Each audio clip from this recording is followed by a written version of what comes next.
వైద్యులను దేవుళ్లతో సమానంగా చూసే సమాజం మనది. ప్రాణాపాయ స్థితిలో ఉన్న రోగికి ప్రాణదానం చేసే శక్తి డాక్టర్కే ఉంటుంది. అటువంటి పవిత్రమైన వైద్య వృత్తిని చేస్తున్న ప్రతి ఒక్కరికి ఇవాళ ప్రత్యేకమైన రోజు. కడప జిల్లా ప్రొద్దుటూరులో ఇండియన్ మెడికల్ అసోసియేషన్ ఆధ్వర్యంలో జరిగిన డాక్టర్స్ డే వేడుకలు కన్నుల పండుగగా సాగాయి. ఈ కార్యక్రమానికి ముఖ్య అతిథిగా వైద్య ఆరోగ్య శాఖ మంత్రి సత్యకుమార్ హాజరై వైద్యులకు శుభాకాంక్షలు తెలియజేశారు. వైద్యులంటే కేవలం మందులు రాసేవారు మాత్రమే కాదు, రోగికి ధైర్యాన్ని ఇచ్చే భరోసా. తమ అపారమైన విజ్ఞానంతో చికిత్స అందించడమే కాకుండా సేవాభావంతో ఎంతో మంది ప్రాణాలను డాక్టర్లు కాపాడుతున్నారు. ఈ సందర్భంగా మంత్రి సత్యకుమార్ కీలక వ్యాఖ్యలు చేశారు.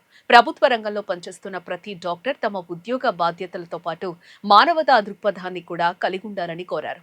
ప్రభుత్వ ఆసుపత్రికి వచ్చే పేద రోగులకు ఎటువంటి వివక్ష లేకుండా నాణ్యమైన వైద్య సేవలను అందించడమే ధ్యేయంగా పనిచేయాలని ఆయన ఈ సందర్భంగా పిలుపునిచ్చారు. కేవలం ప్రభుత్వ డాక్టర్లే కాదు, ప్రైవేట్ ప్రాక్టీస్ చేస్తున్న డాక్టర్లు కూడా వ్యాపార దృక్పథాన్ని పక్కన పెట్టాలని సూచించారు.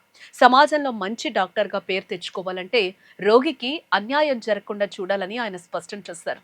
వైద్య వృత్తికొస్తున్న గౌరవాన్ని నిలబెట్టే బాధ్యత ప్రతి ఒక్కరిపై ఉందని ఆయన గుర్తు చేశారు. గత 2 సంవత్సరాలుగా ఏపీ ఆరోగ్య వ్యవస్థలో ఎన్నో విప్లవాత్మక మార్పులు చోటు చేసుకున్నాయి. ప్రజలకు మెరుగైన వైద్యం అందించడమే లక్ష్యంగా ప్రభుత్వం అడుగులు వేస్తోంది. ముఖ్యంగా వైద్యుల బదిలీలు, వారి నియామక ప్రక్రియ విషయంలో గతంలో ఎన్నడూ లేని విధంగా పూర్తి పారదర్శకతను తీసుకొచ్చామని మంత్రి సత్యకుమార్ తెలిపారు. ఎటువంటి అవినీతికి తావు లేకుండా ప్రతిభ ఆధారంగానే నియామకాలు జరుగుతున్నాయని ఆయన పేర్కొన్నారు. వైద్య రంగంలో వస్తున్న ఈ మార్పులు సామాన్య ప్రజలకు మేలు చేకూరుస్తాయని మంత్రి విశ్వాసం వ్యక్తం చేశారు. రాబోయే రోజుల్లో వైద్య సేవలను మరింతగా ప్రజలకు చేరువ చేసేలా ప్రభుత్వం ప్రణాళికలు సిద్ధం చేస్తోంది. పేదవాడికి కూడా కార్పొరేట్ స్థాయి వైద్యం అందాలన్నదే తమ ప్రభుత్వ లక్ష్యం అని ఆయన వివరించారు. ఈ వేడుకల్లో స్థానిక వైద్యులు, సిబ్బంది పెద్ద సంఖ్యలో పాల్గొని తమ వృత్తి పట్ల నిబద్ధతను చాటుకున్నారు. ఒక డాక్టర్ చిరునవ్వు ఇచ్చే ధైర్యం రోగిని సగం ఆరోగ్యవంతుణ్ణి చేస్తాయని మంత్రి కొనియాడారు. మొత్తానికి ఈ కార్యక్రమం వైద్యుల్లో కొత్త ఉత్సాహాన్ని నింపిందని చెప్పుకోవచ్చు.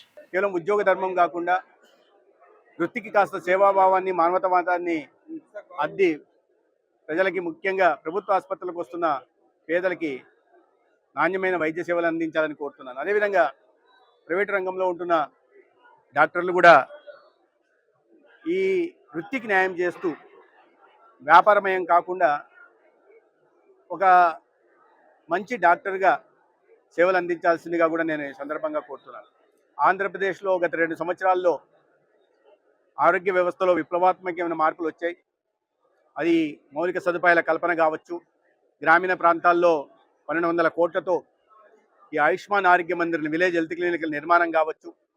2 సంవత్సరాల్లోనే, గత 5 సంవత్సరాల్లో 3105 మాత్రం నిర్మిస్తే 4500 నిర్మిస్తున్నాం. 50 పడకల నుంచి 100 పడకల దాకా క్రిటికల్ కేర్ బ్లాకుల నిర్మాణం కావచ్చు 600 కోట్లతో.